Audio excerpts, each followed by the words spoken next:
When we were building our forever home, I told Nelson that the house had to have covered porches. I wanted a covered front porch and I wanted a covered back porch. And I argued with her. I was like, nope, I don't want them. Yet he delivered. And I'm he just kidding. delivered in a big way, guys. You think I was going to argue with her? Come on.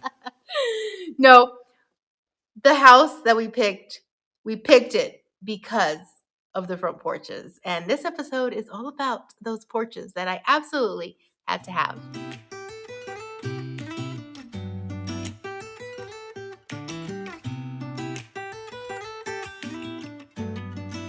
Hey there, my name is Yami. I am your Latina next door. Welcome back to Mi Casa. I have my husband Nelson here, also known as the Latino engineer, and we're going to be talking about probably one of the favorite parts of this house. Porches, and beyond. Not right? Porches. Porches. Yeah, I don't like those cars. I mean, they're cool, but not my style. Everybody who's come to our house has said something about our porches. And this was a big deal for us. I was able to get from left to right along the entire front of the house. We have an amazing front porch. Oh, I think the front porch is, excuse me. I think the front porch is like 60 foot long. It's long. And it's very deep. How deep is it? 10 foot deep? So 10 foot. So it's 10 foot on the shallow and 14 on the deeper. Mm-hmm. It has two little areas on either side that kind of goes further back into the house. And it's a little deeper on both ends, as well as in the entrance where our front door is at. There's a little deeper nook there as well. So I just love it. And the porch actually has several pillars on the front porch. And we decided to go with 6x6 pressure treated beams, right? Is that what you call it? Yeah, 6x6. Yeah, 6x6 pressure treated beams. Yeah. And go and hold the front porch up. Right, because normally you case them out or you do something architectural like design, and we figured I was like, well, let's do something that we can wrap around, and if we ever got to change, you don't have to address the porches structurally because you have that 6x6 pressure treated beam, and all you got to do is take the wrapping off and put something else. Right. And so the front porch has several beams. And we did decide to go ahead and wrap them around. What did we wrap them around with? I can't remember. It wasn't cedar. I did not like the way cedar looked. Spruce. It was the other option for exterior wood. And I liked it because it wasn't as dark. And it didn't have a lot of the striations and knottings and stuff. It was just, the spruce was a lot cleaner. And I think that's also going to look a lot better once we stain them, which I still haven't figured out a stain for them yet. We're still in that process. But you also chose them because you wanted them to match the tongue and groove ceiling on both porches. We decided to go with the same tongue and groove style that we did in our cottage, if y'all remember that crazy vaulted installation that we did in the cottage. But we love that look. And so we had them install tongue and groove both in the front and the back. Yeah, but the only difference, this I think is also spruce. So it doesn't have as many knots as the tongue and groove we have in our cottage because that was a knotty pine. It kind of both of them matched, so whenever we stain them, they'll both end up being like the same color. Right, that was my biggest thing. I didn't want to have two different tones of wood because then staining them to complement each other would have been really difficult because we would have had to use different kinds of stain. And so, yeah, that's why we went with the spruce on the posts, which the back porch also has several posts as well that were wrapped in that spruce. But I think they look great. They ended up, we did a trim at the top part and we did trim at the bottom of each of the posts. Yeah, I think we got 10 in the front, 4 in the back? I think so, something like that. So there's a lot of posts. We should know. We're here. I know. There's just too much going on in our brains right now. We've done a lot. So we had them wrap them at a 45-degree angle at each of the corners so that we did not see any seams, so that it would reflect like an actual complete, beam, a solid beam. And I like that we went with that because honestly, I don't think I would have liked to see those seams if they were butted up like that. It's very simplistic, Yeah. It was We a kind little bit more work because they had to rip them at an angle, but I think that was well worth, the extra effort. I have nothing to say. So yeah, we The only yeah. thing, the only thing that the request I had, which I made, was we wanted speakers. Yes, and before that tongue and groove went up, Nelson made sure to wire both front and the back porch with the necessary wiring, and even boxes were necessary for any future lighting that we wanted, any speakers that we want, so that he doesn't have to carry out his like boom box everywhere he goes. Yeah, so like for the front porch, there's certain light fixtures we wanted, which I put like ceiling fan boxes. So in the future, if we ever wanted to change how some of the lighting was, we could take the light out, and put a fan if we wanted to. And then we also have additional recessed lights. So we have like two different tiers of light, or three actually, because we're going to put sconces besides the door. Then we have uh, the type of lighting that I put ceiling fan boxes, and then we're gonna have just standard recessed lighting that are gonna stay there permanently. And in between all of it, we have speakers that go throughout. The kind of like the roof or the decking line. So like we had to make sure everything was square because we have like is it four different speakers? He made me do the design for that. He made me do the layout exactly where each and everything was supposed to go. So what I did was I used the blueprints that we had for the house and I marked each fixture and I color coded everything. I made sure that he knew what the speakers were, what the lights were, if I had any specialty lighting that needed any specialty boxes, those were color coded as well. So I kind of just made it as easy as possible for him to go and install these. And they were all spaced out really pretty, actually. And it might seem like overkill, but we wanted to make sure that we had enough lighting and anything that we could possibly want in the future. It doesn't mean that we need to have it right now, right away, but it's there and it's ready for us whenever we're ready to install them. That was the biggest thing. We wanted to make sure that that was done before Yeah, we all laid that out was the sealed. low voltage for the camera systems. So Mm-hmm. So yeah, we also mapped out where all the cameras were going to go for the exterior of the house and how they were going to be directed and what they were going to focus on. So we made sure we had that done as well prior to all the tongue and groove going up, because once that was up there, it was going to be a lot harder for him to run that cable. So it was really good that you did that, beforehand. So now we have the lighting, so it's gonna be lit up. We have cameras to make sure no crazy people show up, and if they do, we got you on camera. And then we have the speakers. For outdoor partying. So yeah, that's basically it. The front. We also we did also want to have a 2-foot overhang on all of the along the entire front and the entire back porch, and that's not usually normal. Usually overhangs are about a foot. But we wanted to make sure that we had extra protection from the elements, And rain so and we can all sit that out stuff. there. Yeah, so we can really enjoy it because it does rain here sideways, unfortunately. As much cover as we can have, the better.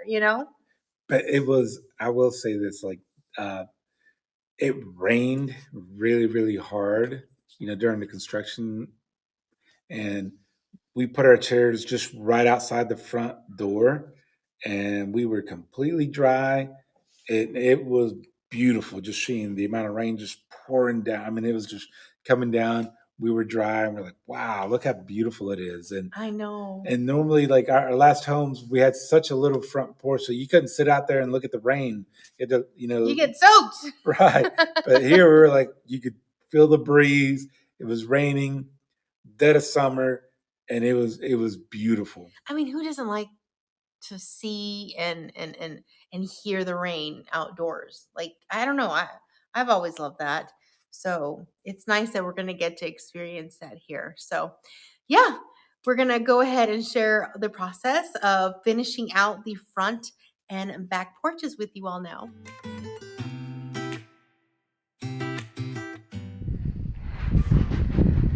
So we're at a point now where Nelson actually has to do work himself, right, babe? Yep. The electrician is in the house. We're running low voltage right now. So this is the blue is Cat 6, so that's for cameras. The white is speaker wire.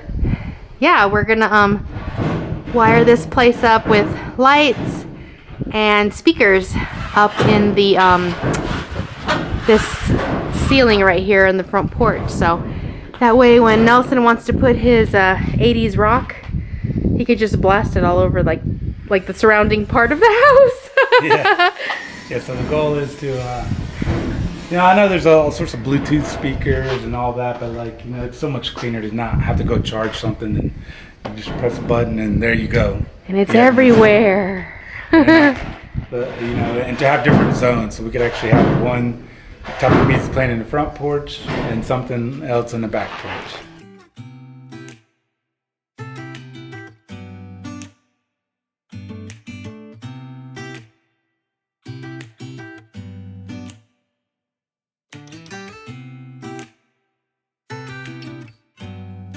So from that post to the wall is 90 inches. Uh-huh.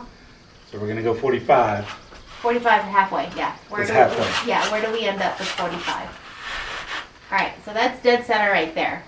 But we're talking about putting in 6-inch round can lights. Right. So we're gonna have to shift that because obviously it's gonna hit that beam right there, right? Right, so the center here, you need like basically 3.5. Okay, so basically we need to figure out whether we need to move the light fixture to the left or to my right. Yeah. Okay, so I think personally that it's going to look better if we shift it to the left because the fascia is going to come down here and there's going to be more here.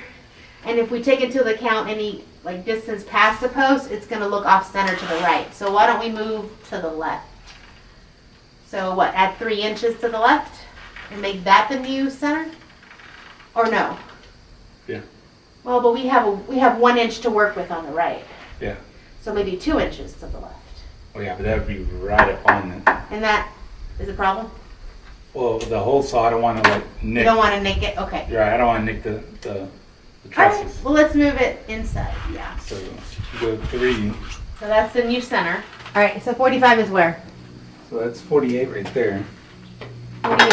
Oh, yeah, yeah. Now you got to go this axis. So like X and then Yeah. Y. What's 45? 45.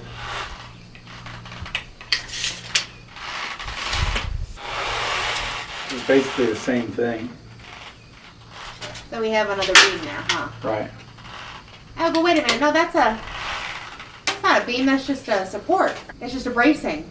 This one? We can have that one moved. Okay. Can we do that?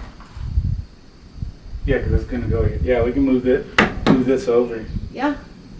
So this one needs to And then be able to put it more move. in the center. Okay. Yeah. So where would we end up being? Where would We can leave it at 45. That wasn't so bad, right? As long as we move that bracing, it should be okay. Yeah. Just scoot it over. Yeah. Okay. Yeah, so we'll get the carpenters to move that. All right. We have to do the same thing over there. All the way down through here is fine because there's nothing. Right.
Well, that's it for another episode of our farmhouse build. Yeah, I think our next video we're actually gonna start going on the inside and like you can really start seeing the home. There's so much that we want to share with you guys and so many updates coming your way. If you enjoyed this video, please make sure to give it a thumbs up and let us know in the comments below what y'all thought about how we finished out the front and back porches. And let us know, hey, do you have a front porch at your home or a back porch? Because, man, I'm so glad we went with this floor plan because we're going to get to enjoy these for many years to come. So we hope to see you back here very soon for another episode of our farmhouse build. Until then, Go dogs. adios.